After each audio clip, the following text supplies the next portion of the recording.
Welcome to the Short Funk Podcast. I'm Tom Barbalet, and today the return of the Syrian footage. So I announced in a Short Funk recording previously that I had lost a series of bits of footage that I was looking for associated with the ongoing bombing of Syria, particularly with regards to civilian casualties. And in losing this footage, I realized that I should probably retrace my steps. I went back to the original Short Funk that referenced this footage. I found out the gentleman's name. His surname was Kavanagh. Can't remember his first name. But anyway, I looked back, found his article, which linked through to a bunch of footage, which linked through to the footage that I'd originally found, plus a bunch of new and additional footage. So I'm relatively good with regards to Syrian footage now. One of the things that I found particularly curious is one of the relatively new videos.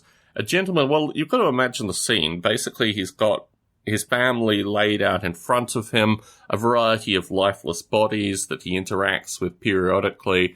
But at one point, the cameraman becomes so incensed, and I guess it's set up on a tripod in order to do this, that he comes in front of the footage and just gesticulates to a guy who obviously was his friend.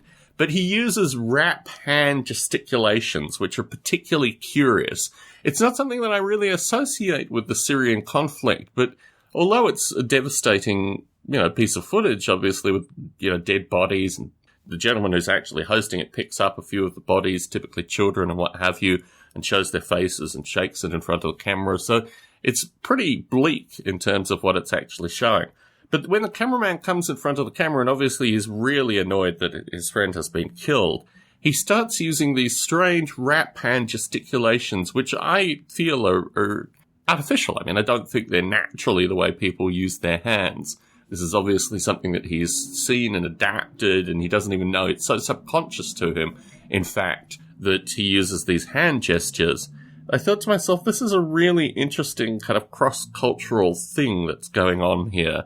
I mean, it's horrible footage without question, but the fact that this gentleman is using hand signs and gestures and really even stylized components of what's historically been used in, rap videos by groups like the Beastie Boys and things like that.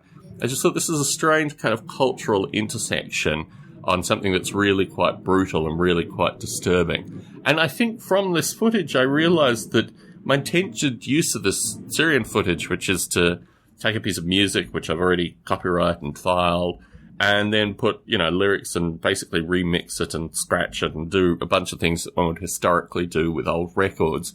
This is a kind of cultural nod to the purpose of this thing.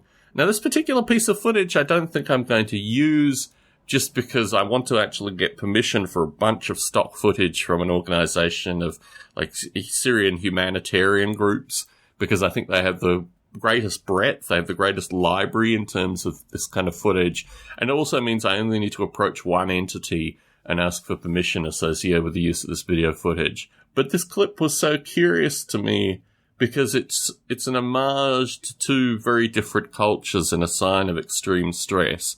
And it's sufficiently subtle that I don't think many of the viewers would see it, but for me it was just visually something that I honed in on and thought, this is really curious. I mean, clearly the guy is furious, clearly the guy is upset, but his hand gestures captivated me for at least the time that he appeared in the video. Tom Barbalet in San Jose, signing out.